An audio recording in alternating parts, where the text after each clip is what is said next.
Hello, everyone. I'm Ross Palumbo. Here's a look at your top stories at this hour, and we begin with breaking news. One person has died after a shooting at the Chiefs Super Bowl parade in Kansas City. Several other people were hurt. It all happened just as the celebration was wrapping up near Union Station there. Fans reportedly thought they were hearing fireworks, but then the crowd just took off running as police swarmed the area. Officers took 2 people into custody, investigators giving an update just moments ago. I can tell you that in and around that scene, it is still active. Not active in necessarily threats, but it's a very active scene. We're still investigating. This is still early on. We still have parties that are walking into hospitals. An estimated 1 million people were all gathered here in downtown Kansas City when those shots rang out. Of course, we'll continue following this throughout the afternoon for you. Meanwhile, a Metro committee is set to vote today on the proposed gondola site, which would take people from Union Station to Dodger Stadium. Kcal's Amanda Sarantino now with a preview.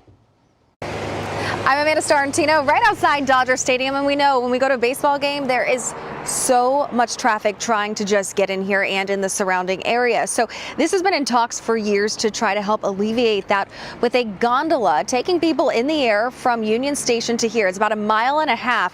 Well, this project, it could cost about $500 million. So it costs a pretty penny here, and there's a lot of people against it as well. While it sounds great to alleviate traffic, make things a little bit easier for parking here, and get more people into the stadium, others say they're not okay with the route, saying, you know, it's going to have privacy issues since it's going to go over neighborhoods in the Chinatown area and some other neighborhoods as well.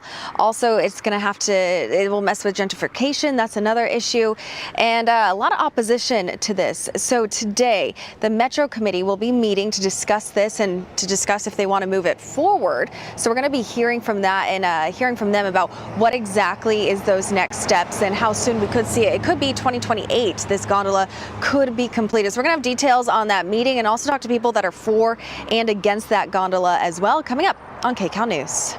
All right, thanks, Amanda. She'll have the latest tonight at 4 as well. Turning out to the weather, a live look outside. Believe it or not, the sun is out there somewhere, but all that haze, meaning rain, could be back on the radar. Kcal meteorologist Olga Ospina now with all the details on our next weather forecast. Olga, at least it's beautiful behind you. It's beautiful in this picture, in this graphic, right? There is the sunshine. But yes, we definitely saw more cloud cover today, a deepening marine layer, and we're looking at some big changes as we head into later in the week. Today, though, Valentine's Day, happy Valentine's Day, dry and mild conditions. Even all the way into Friday, the changes really start taking place as we head into the weekend and still continuing into next week. We have a series of storms. We actually already have one right now, but that one is impacting mostly Central Coast up into Northern California. We're just seeing that deepening marine layer and a little more cloud cover, but chance of rain will be with us into the weekend as well as next week. So what could you expect for Valentine's Day? Temperatures mostly in the 60s, mostly sunny skies, upper 50s if you're heading out to dinner tonight. You can see it on our radar, a little bit of cloud cover streaming overhead. And temperatures, they're mild, 60s for a lot of us, low 60s into Lancaster as well as Palmdale. We're feeling 64 in downtown Los Angeles as well as Pasadena. If you're heading out in Orange County, mid 60s in Mission Viejo, Foothill Ranch, into the Inland Empire, plenty of 60s and even some 50s as well, 53 degrees for Moreno Valley. And as we head into the mountains, we are also feeling some very cool temperatures, 45 degrees in Big Bear City. So let's talk about this afternoon. Numbers still running slightly below average with low 60s along the coast, mid 60s for LA Inland Orange County, the valleys and the Inland Empire, as well as the high desert. For the mountain areas, upper 40s is what we're expecting. Temperatures still in the 60s over the weekend, but here comes the rain already by Saturday night into Sunday and into next week. I'm tracking a series of storms that are going to bring us some wet weather over the extended period. Again, already by the weekend, starting to feel those impacts. And you can see here in our rain chances over the next 7 days, it still continues into much of next week. So let's take a look in Futurecast. Here's a look at what happens as we head into Friday. Look at this big storm sitting just offshore in the Pacific, and that's going to start moving in, impacting Northern California on Saturday. For us, actually, most of Saturday is going to be dry, but a chance of rain as we head into late in the day. And here comes another wave of rain. The heaviest at this point appears to be Sunday into Monday, bringing us some widespread rain. The good news with this is kind of good news, bad news. We're expecting lesser amounts than we did with this previous atmospheric river event. However, because the ground is so saturated, we could still be seeing a lot of impacts as far as mudslides and landslides. So we'll definitely be keeping an eye on that.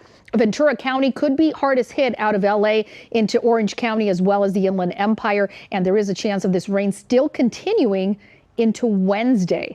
Temperature wise, we'll continue things in the 60s with numbers actually climbing into the low 70s by Friday for LA OC Metro, and then numbers continuing cool and that wet weather pattern setting up, especially by Sunday into Monday, and still continuing with some lingering moisture as we head still through midweek. So get ready and get those umbrellas back out. Ross. Olga, I'm not even looking at that Sunday forecast. Tonight's going to be okay. Today, exactly. Today is good.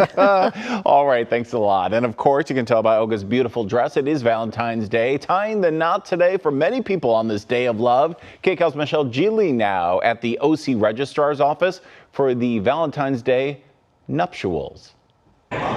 Today, Valentine's Day, for obvious reasons, is the most popular day to be married here in Orange County. I'm standing upstairs inside of the old county courthouse, and I can tell you it is buzzing with brides and grooms.